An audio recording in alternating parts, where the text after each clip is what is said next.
I'm Astha, and I am the president for Royal Australia New Zealand College of Psychiatrists for 2025 to 2027. So I would like to begin by acknowledging the traditional custodians of the lands that we meet on today, wherever we might be at this moment. I pay my respects to the elders, past and present, and extend that respect to all Aboriginal and Torres Strait Islander peoples and Maori people who are here with us today. I also acknowledge Maori as tangata whanua of Aotearoa, New Zealand, and recognize the significance of Titiriti o Waitangi as a foundation for partnership and equity in health. Kia ora koutou, and a warm greeting to all of you. As I begin my term of the President of Royal Australia New Zealand College of Psychiatrists, I want to start not with the priorities, but more as a reflection. What does it mean to serve in this role of being the President, representing our profession as well as our fellowship? And I have given this a bit of a thought. For me, it is about furthering the profession of psychiatry, about our identity, our integrity, and our impact, and about building a college that is connected, that is relevant, and is meaningfully contributing to our members and the communities that we serve.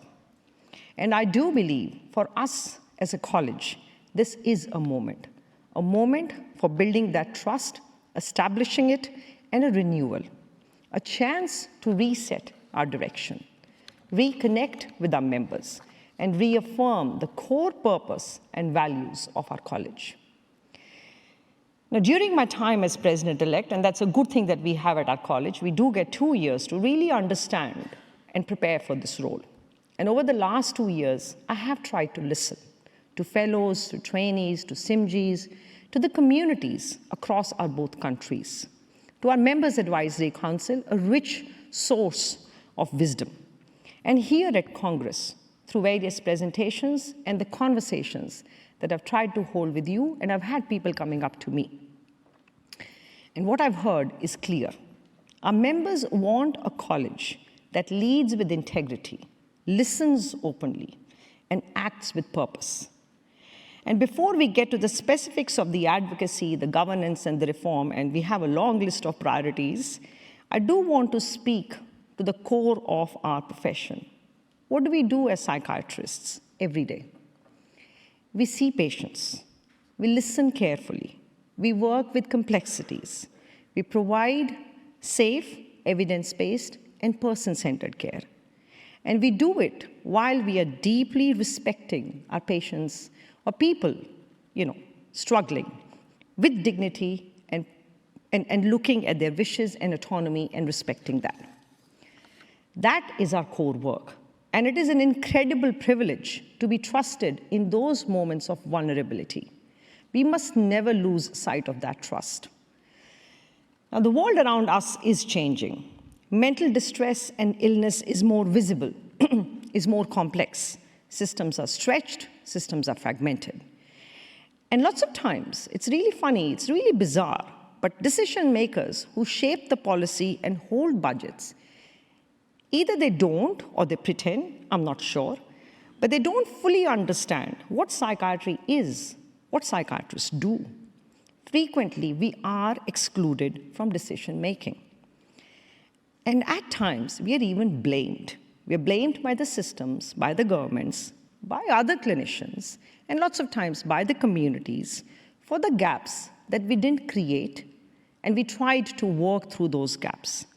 And that's frustrating, because we know how much the need out there is, which is unmet, and we are prepared, and that's what we do, that's what we want to do. And we also know how much the people struggling with mental health issues, patients, how much they want us to be there when everybody else at times steps back. So where do we go from here? We go back to what defines us as clinicians, as leaders, but also as advocates, not just on an individual level, but also at the system level. We must advocate with our patients, with our communities, not just for them. And this work also has to start at home, within the college. We're hearing these concerns, that the college is not always listening, that its structures, they do feel opaque and outdated, that engagement does not feel inclusive, that communication is not clear enough. We can do better, we must do better. We need to be clearer, we need to be more transparent, we need to be more responsive. We need to share not only what we do, but why it matters and how members can be a part of it. Rebuilding trust with our membership is my top priority, and improving how we communicate more openly, more consistently will be the key to that. So, as a college, what are our immediate priorities? We will review our governance structures at the college. We will plan for necessary constitutional reform, and we will redesign the college's organizational structures to better support our members, our staff, and deliver on our purpose. We also have to modernize. That includes investing in IT systems to support more effective, accessible, and transparent operations. It also means being more financially responsible. With fees having increased over the recent years, we have a duty to be more efficient and more accountable to our members. Now, education is right at the center of our mission. The curriculum, the standards we set in training, and how we go about getting those standards met through our assessments defines the future of psychiatry and the trust that the community puts in us as psychiatrists. We need to ensure our education system is high quality, fair, fit for purpose. We have learned some important lessons from AV-OSCE, from CEQs, and we will act on them. For me as the president and for my board, this is a priority. Understanding of what it needs to look like in the future, its strength, its weaknesses, making sure that it works. And how do we get there is also really important.